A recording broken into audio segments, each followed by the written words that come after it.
Good day everyone, Dr. Polaris here. The Ennedi tiger is a cryptid reported mainly from the mountainous regions of the Central African Republic, Chad and South Sudan, described as a massive red-furred cat with long fangs. Cryptozoologists speculate that it may be a living saber-toothed cat, with which it has sometimes been identified by eyewitnesses. This mystery animal goes by many names, including the gassingram, hagel, and le tigre de montagne. The Ennedi tiger is said to be larger than a lion, perhaps up to 1.5 meters at the withers, or the size of a horse or a donkey, and has red or reddish-brown fur, usually with vertical white stripes. The Yulu people also describe a melanistic black variety. It has long protruding teeth which extend past its lips, very long hair on its legs and paws, and is either tailless or has a very short, bushy, hyena-like tail. The gassingram is additionally said to have eyes that glow like lamps, or even a lighthouse during the night. It lives in caves in relatively dry mountainous regions, and is widely considered to be nocturnal. A predatory animal, it is apparently extremely strong, and is capable of effortlessly picking up and carrying off prey as large as an antelope, sometimes hoisting the prey onto its own back. It also has a terrific roar, sometimes likened to the bellowing of an elephant. The hagel is said to mainly take small prey because the great size of its teeth make it painful for it to open its mouth, and it is said to be less dangerous than the lion because of this. According to some informants, this animal is followed around by a cloak of butterflies. How strange. The long hair on the creature's legs and paws, or the hair of its bushy tail, supposedly eradicates any tracks it leaves, but the tracks of the South Sudanese tiger were once found. These prints are allegedly as long as those of a boy, but clawed, and show that the animal is plantigrade.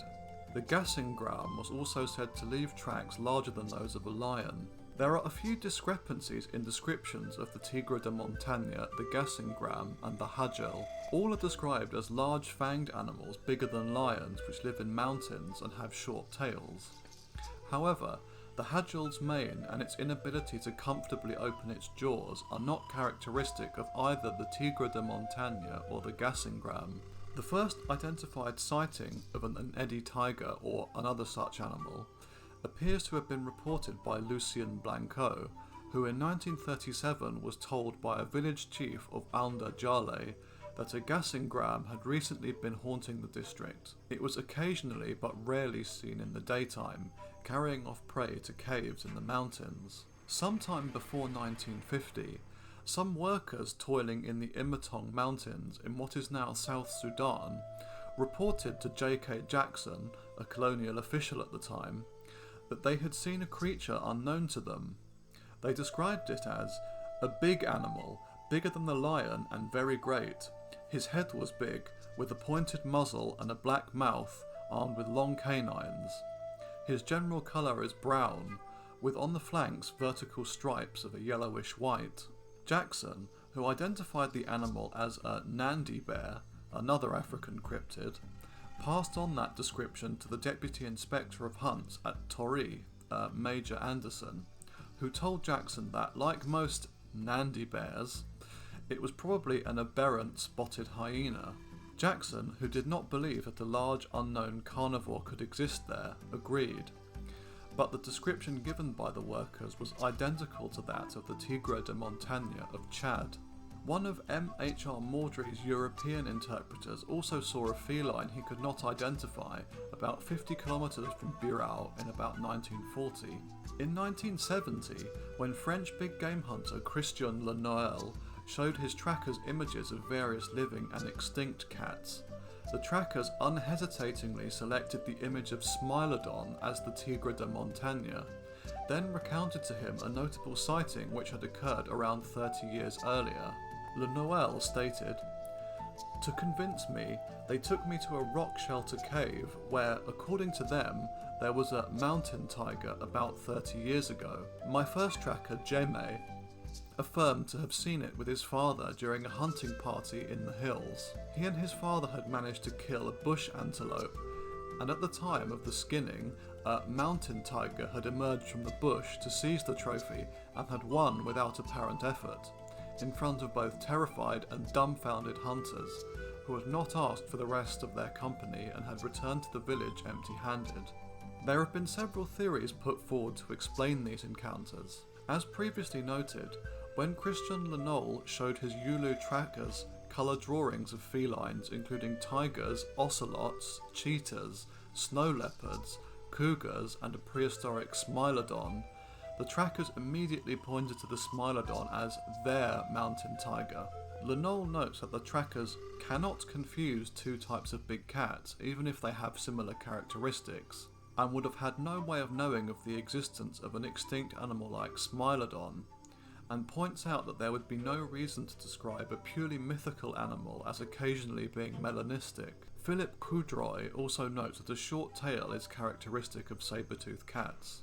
Bernard Hooverman suggested that a species of saber-toothed cat could have adapted to a nocturnal life in the mountains in order to avoid competition with lions. In this theory, the tigre de montagne carries its larger prey such as antelopes and warthogs into the mountains in order to escape from scavengers, as its large teeth would make it a slow eater, and its saber teeth would be used to dig up animals such as rodents, hares, porcupines, lizards, snakes, and large insects. Given what we know about the anatomy of the teeth of saber-toothed cats from the fossil record, this is extremely unlikely.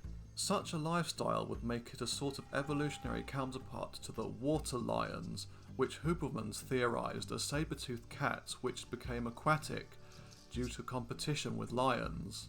Just as the water lion would fill the niche of an animal like the jaguar, the tigre de montagne, Hubermans suggests, would fill the ecological niche left empty by the absence of bears in Africa. When compared to the previous cryptids that we have examined on this channel, the Ennedi tiger or tigre de montagne may seem to be the most plausible.